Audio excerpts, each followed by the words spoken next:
Spain এবং Austria, Kaiser ভাই কাকে এগিয়ে রাখবেন? স্পেনকে এগিয়ে রাখবেন খুব স্বাভাবিক, বাট অস্ট্রিয়া তার যে কোচ রালফ রাংনিক, বেসিকলি অনেকেই বলে যে উনি হচ্ছে প্রেসার মাস্টার, উনি সেই মেটাল ফুটবলকে নিয়ে আসছে মাঠে, মানে যেটা ইয়র্গেন ক্লপ চিন্তা করতো উনি সেটা মাঠে বাস্তবায়ন করে দেখিয়েছে। বাট আর্জেন্টিনার বিপক্ষে অস্ট্রিয়ার যে খেলা দেখেছি, কোথায় প্রেস করেছেন, মানে গোটা ম্যাচে 7 মিনিট প্রেস করেছিলেন, তারপর দাঁড়াই ছিলেন লো ব্লক। স্পেনের সাথে অস্ট্রিয়ার খেলাটা কেমন হবে? আমার ধারণা বোরিং, আমি আগেই বলে নিলাম, আপনি কি বলেন? না, আমি এটা আমার ক্ষুদ্র ধারণা থেকে, মানে এটা স্পেনকে, মানে তারা প্রথমে চেষ্টা করবে যে গোল দিতে পারি না পারি গোল খাবো না, এই স্ট্র্যাটেজি দিয়ে খেলবে এবং কাউন্টারে তারা একটা ট্রাই করবে।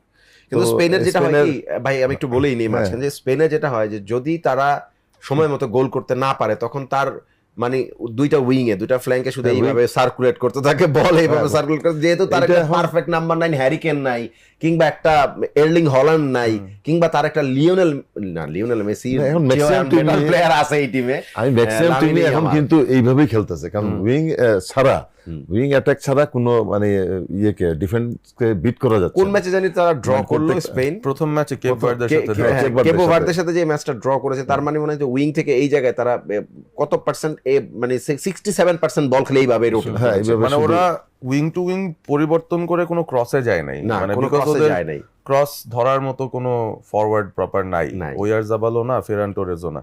বাট আমার মনে হয় স্পেনের ইমপ্রুভমেন্টটা আমরা কিন্তু ম্যাচ বাই ম্যাচ দেখলাম। ওরা অনেকটা, আমার কাছে মনে হয় যে ব্রাজিল ট্র্যাজেক্টরিতে ইমপ্রুভ করে আমার কাছে ওইটা মনে হয় একটু করে। আমার কাছে স্পেনের যেটা মনে হয়েছে যে ও ইমপ্রুভ টিম হিসেবে এসছে, মানে ওয়ার্ল্ড কাপের আগে অপটা সুপার কম্পিউটার ওকে এক নম্বর পজিশনে রেখেছিল চ্যাম্পিয়ন টিম হিসেবে, 15.8% ওর ছিল।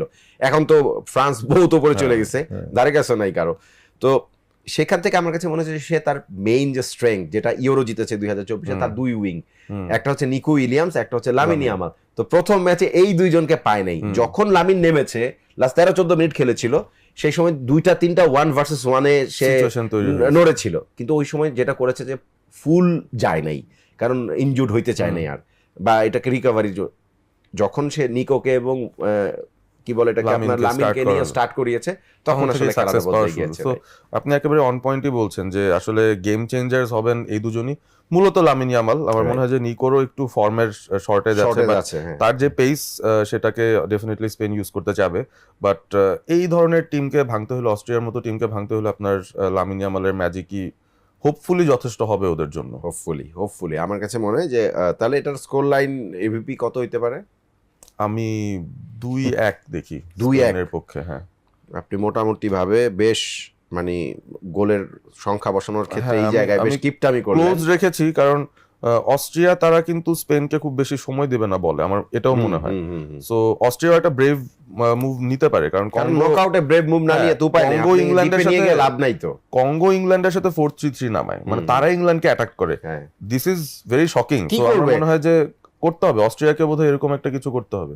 যদি এই ওয়ার্ল্ড কাপের যারা কোচরা খেলাচ্ছেন, তারা জাপানকে থেকে শিক্ষা নিতে পারে যে ভাই এখানে লো ব্লক করে এক গোলের লিড নিয়ে লো ব্লক করে খেলা জেতা সম্ভব না। দিন শেষে তো নকআউটই, ওটা পেনাল্টি পর্যন্ত টাইনা নিয়ে যাওয়া বা টাই ব্রেকার পর্যন্ত টাইনা নিয়ে যাওয়ার কাজটা আমি কেন করব যদি আমি মাঠে এই জিনিসটাকে শেষ করতে পারি।